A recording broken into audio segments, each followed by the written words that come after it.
Assalamualaikum to all my brothers and sisters all around the world, pati na rin po sa ating mga kapatid sa iba't ibang relihiyon. Kamusta po kayong lahat? Inshallah po nasa mabuti kayong kalagayan. So for today's video is all about doon sa speech ni BP Sara. Napanood nyo ba yon kung paano niya kinonfirm na meron na nga talagang kaso itong si FL Liza Araneta Marcos sa Amerika? Yes, legit na legit. Ikinuwento niya kung paano itong si FL nga ay merong lumabas na balita sa Amerika na ito ay tungkol sa kokaine. Ganon. Grabe. Syempre, yung mga intel naman ni BP Sara, hindi naman basta-basta yan. So confirm. Confirm na confirm, 'di ba? Wala na tayong dapat pagtalunan. Doon malinaw na si FL nga is gumagamit ng kokaine. Oo. Ngayon, nakauwi siya ng Pilipinas. Yes, oo, na-detain siya, pero nakauwi na siya ng Pilipinas. Bakit? Kasi syempre may piyansa. Pero hindi pang pang habang buhay. Po pwedeng bumalik, po pwedeng harapin pa niya yan, may mga hearing yan. Hindi natin alam, katulad lang din ng ng hearing dito sa Pilipinas. Ganun yon.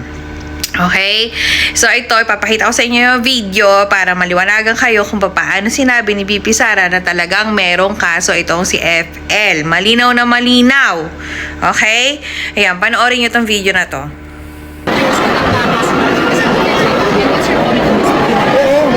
Sinabi ko na wala namang ibang ginawa ang administrasyon na ito kundi pang-politika lang at paninira sa mga kalaban nila sa politika. Kung napansin ninyo, noong lumabas yung malaking issue ng blanco sa mga blanco sa budget at maraming nagtatanong at maraming nagsasabi na unconstitutional yung budget. Tinanong kung paano maging legal yung paggamit nila ng pera, puro blanco yung nasa loob na budget, ay lumabas yung impeachment ko.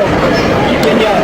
Tapos, nung nagkaroon ng malaking krimen sa Estados Unidos na merong namatay dahil sa drug overdose, at kung makikita ninyo doon sa police report ay nandoon na pangalan ni First Lady Liza Marcos na isa sa mga tao doon sa loob ng kwarto kung saan yung tao ay nag-overdose sa suspected drug overdose sa hotel room, at ang daming nakikitang white powder substance na sinabi doon sa police report ay suspected cocaine din, ay bigla nilang kinuha si Pangulong Duterte. Nung lumabas naman yung kanilang May 1 na 20 pesos ang kilo ng bigas, at syempre dahil hindi naman totoo yung pangako na yon, pambobola lang naman yon sa mga tao, hindi nila kayang i-sustain, ay tinigil kaagad ng May 2, lumabas naman yung complaint ko kay Congressman Pulong Duterte. So nakikita nyo na basta merong nangyari na kanagawa ng administrasyon, ang ginagawa nila ay sinisira nila ang kanilang kalaban sa politika para matabunan yung totoong issue ng bayan. Does the President know about this already? I mean, si President Duterte, does he know about this new issue sa inyo about the President hindi ko alam kasi hindi kami nagkausapan ni Pangulong Duterte at hindi din kami nagkausap ni Congressman Pulong. Pero nakita ko siya na nagpa-interview siya doon sa labas ng detention center. So baka noong nasa loob siya ay napag-usapan na. So clearly, VP, you believe na this is part of political attack sa inyong mga Duterte? Oh yes ma'am. Sabi ko na nga, every time nagkakaroon sila ng issue, malaking issue na kabalbalan na ginagawa nila, ang kanilang cover sa mga issue na ito ay atakihin yung kalaban nila sa politika. Ang ano po, from national or we're talking here of local politics, dyan lang po sa Davao? Hindi, national. Tulad na sinabi ko, blanco yung budget, nag-file sila ng impeachment. Ang laking tanong mo na, kasi blank check yun parang ikaw na ang magsasabi kung paano at saan mo gagamitin yung pera ng gobyerno. Nag-file sila ng impeachment. Nung nagkaroon na drug overdose at merong namatay sa Amerika at nandoon sa loob ng kwarto si First Lady Liza Marcos at nandoon sa police report, cocaine yung sinasabing nagkalat doon sa kwarto na yon, ay bigla na lang nilang hinila, kinidnap, kinuha, nilukot si Pangulong Duterte. Ngayon naman, 20 pesos ang kilo ng bigas, isang araw lang, tapos na, wala na. Kinalimutan nakalimutan na naman na pangako ay bigla na lang merong nag-file ng complaint kay Congressman Tulore. Bibi, ano mo sabi mo? Bigas po kasi sinasabi ko ng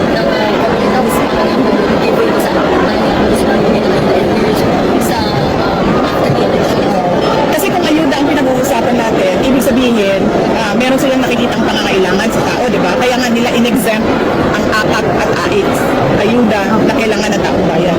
So lalong-lalo na, yung 20 pesos na kilo ng bigas, lalong kailangan ng mga gutom yun. Huwag nilang i-excuse. Hindi talaga nila kaya gawin yan. Hindi sila marunong paano gawin yan. At nagsisinungaling lang sila kasi nagpapanik sila sa pagbagsak ng ratings ng kanilang mga kandidato. Last question. Anong reaction mo sa case na nag-file against Kulong? Answer na po yun, sir. Masabi ng mahaba yung nasabi ko, sir. Sabi ko, sir. Diyan yan sa recording ko.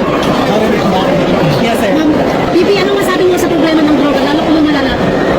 Opo, ma'am. Yan ang sinabi ko, ma'am. Kapag ang ulo lulong sa droga, lahat ng kamay at paa, lahat yan magdodroga na rin. Kasi wala na silang respeto sa authority. Yan yung problema natin ngayon. Lahat ng tao, nagkakanya-kanya na ang mga illegal at kriminal. Kaya tinatawag yung presidente natin na droga. Well, mag-assume na lang tayo na totoo dahil ayaw niya magpa-drug test. Meron siyang video ng paggamit ng droga na hindi nila ma-deny kasi authenticated. Tapos, hinamon siya ng isang senator candidate na magpa-drug test. Ayaw niya magpa-drug test. Last question, Alex. Times of London. Given how things have worked out, do you regret forming an alliance with President Marcos in 2022? No, because I am vice president right now, so I do not regret anything. I am able to help a lot of people. I'm able to help the people nationwide because my office is a national office. On that note, I am thankful. I am thankful that the 2022 elections happened and that I became vice president.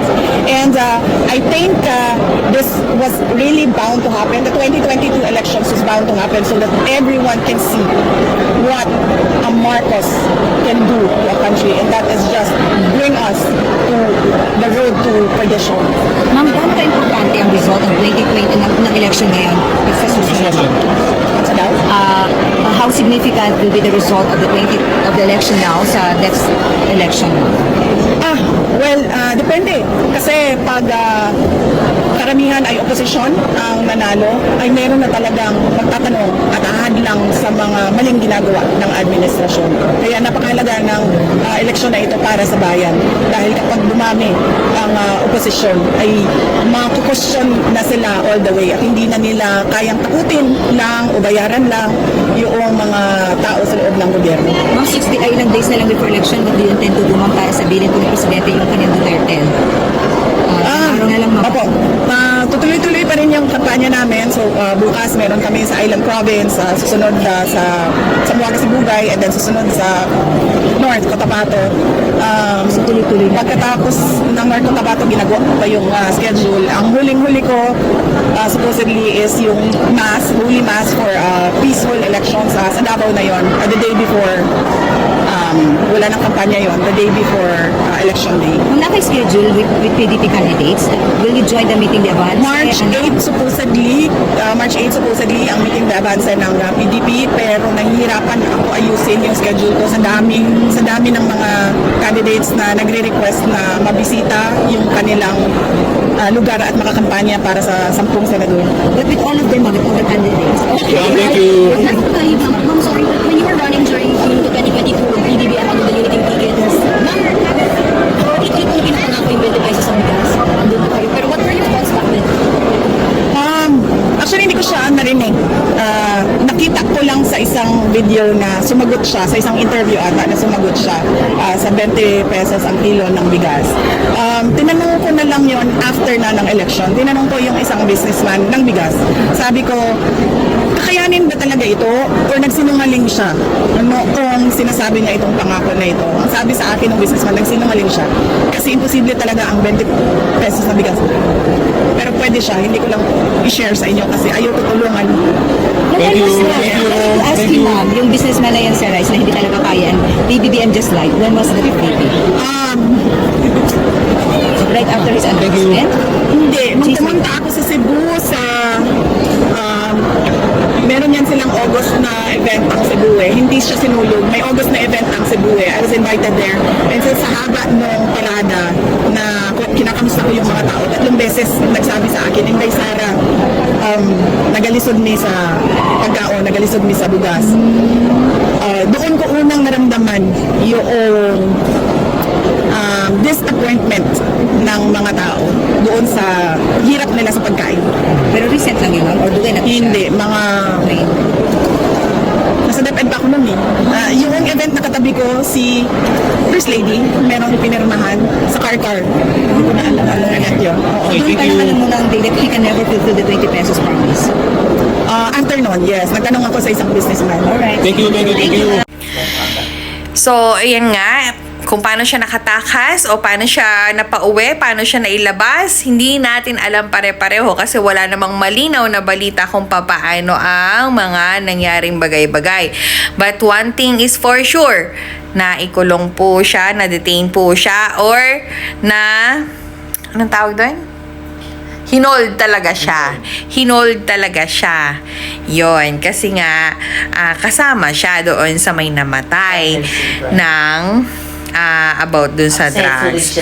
Kumbaga, hindi man siya ang gumawa nung krimen, pero andun kasi siya sa pangyayari.